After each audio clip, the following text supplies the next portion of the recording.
আলহামদুলিল্লাহ।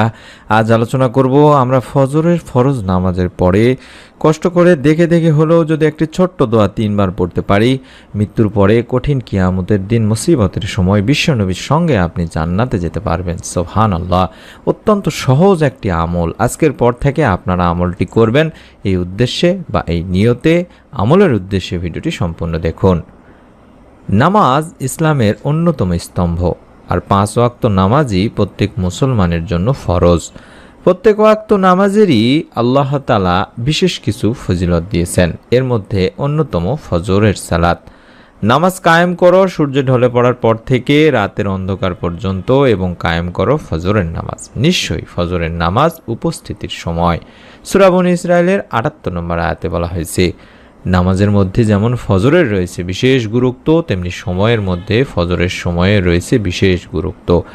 পবিত্র কোরআনুল কারিমে ফজর নামে একটি সূরাও তাই রয়েছে। এই সূরার শুরুতে মহান আল্লাহ রাব্বুল আলামিন ইরশাদ করেছেন শপথ ফজরের। সূরা ফজর 1 নম্বর আয়াত। হাদিসেও ফজরের নামাজের বিশেষ তাগিদ রয়েছে। জুনবুদ ইবনে আব্দুল্লাহ রাদিয়াল্লাহু তাআলা আনহু থেকে বর্ণিত, মহানবী সাল্লাল্লাহু আলাইহি ওয়াসাল্লাম ইরশাদ করেছেন, যে ব্যক্তি ফজরের নামাজ পড়বে সে ব্যক্তি আল্লাহর জিম্মায় থাকবে। সহিহ মুসলিম শরীফের একটি হাদিস। অন্য হাদিসেও ফজরের নামাজ আদায়কারীকে জান্নাতি মানুষ হিসেবে আখ্যায়িত করা হয়েছে। সুবহানাল্লাহ।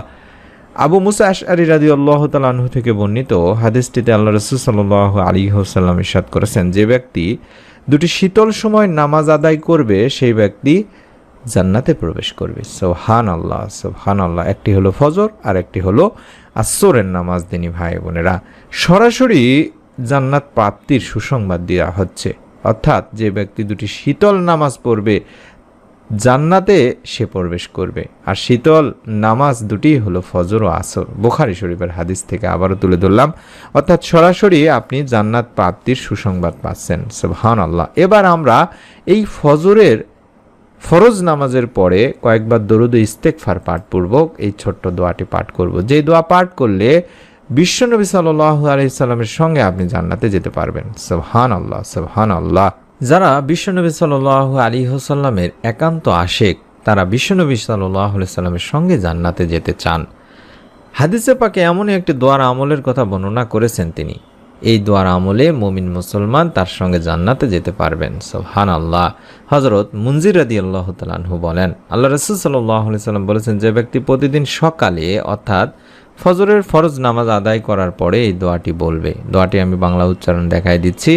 রাদিতু বিল্লাহি রাব্বান ওয়া বিল ইসলামি দীনা ওয়া বি মুহাম্মাদিন সাল্লাল্লাহু আলাইহি ওয়াসাল্লাম নাবিয়্যা। এভাবে আপনি অন্তত 3 বার পাঠ করবেন। রাদিতু বিল্লাহি রাব্বান ওয়া বিল ইসলামি দীনা ওয়া বি মুহাম্মাদিন সাল্লাল্লাহু আলাইহি ওয়াসাল্লাম নাবিয়্যা। রাদিতু বিল্লাহি রাব্বান ওয়া বিল ইসলামি দীনা ওয়া বি মুহাম্মাদিন সাল্লাল্লাহু আলাইহি ওয়াসাল্লাম নাবিয়্যা। এভাবে 3 বার পাঠ করবেন। এর অর্থ হচ্ছে, আমি আল্লাহর প্রতি সন্তুষ্ট আমার প্রতিপালক হিসাবে, এবং ইসলামের প্রতি সন্তুষ্ট আমার দিন হিসাবে, এবং মুহাম্মদ সাল্লাল্লাহু আলাইহি সাল্লামের প্রতি সন্তুষ্ট আমার নবী হিসাবে। বিশ্বনবী সাল্লাল্লাহু আলাইহি ওয়াসাল্লাম বলেন, আমি তার দায়িত্ব নিলাম, কিয়ামতের দিন আমি তাকে তার হাতে ধরে জান্নাতে নিয়ে যাব। মুজামে কাবির মুজামুস সাবাহার বলা হয়েছে। সুতরাং মুমিন মুসলমানের উচিত হবে দিনী ভাই বোনেরা যে বিশ্বনবী সাল্লাল্লাহু আলাইহি সাল্লামের সঙ্গে জান্নাতে যাওয়ার এই সহজ ছোট্ট দোয়ার আমলটি যথাযথভাবে আদায় করা। অর্থাৎ ফজরে ফরজ নামাজের পরে অন্তত কয়েকবার দরুদ পড়ে নিয়ে তারপরে দোয়াটি 3 বার পড়া। চাইলে দরুদে ইব্রাহিম, যেটি আমরা নামাজের বৈঠকে পড়ে থাকি, সেটি পড়তে পারেন, অথবা শুধুমাত্র সাল্লাল্লাহু আলাইহি ওয়াসাল্লাম, সাল্লাল্লাহু আলাইহি ওয়াসাল্লাম, সাল্লাল্লাহু আলাইহি ওয়াসাল্লাম এভাবে 11 বার অন্তত পড়ে নিয়ে তারপরে আপনার যে দোয়াটি দেখাচ্ছে, রাদিতু বিল্লাহি রাব্বান ওয়া বিল ইসলামি দীনা ওয়া বি মুহাম্মাদিন সাল্লাল্লাহু আলাইহি ওয়াসাল্লাম নাবিয়্যা। কারণ দরুদ পড়ব এই জন্যে যে দরুদবিহীন দোয়া আল্লাহ তাআলার কাছে পৌঁছে না। তাই দোয়ার সময় অবশ্যই আল্লাহর প্রশংসার পাশাপাশি রাসূল সাল্লাল্লাহু আলাইহি সাল্লামের প্রতি দরুদ পড়তে হবে।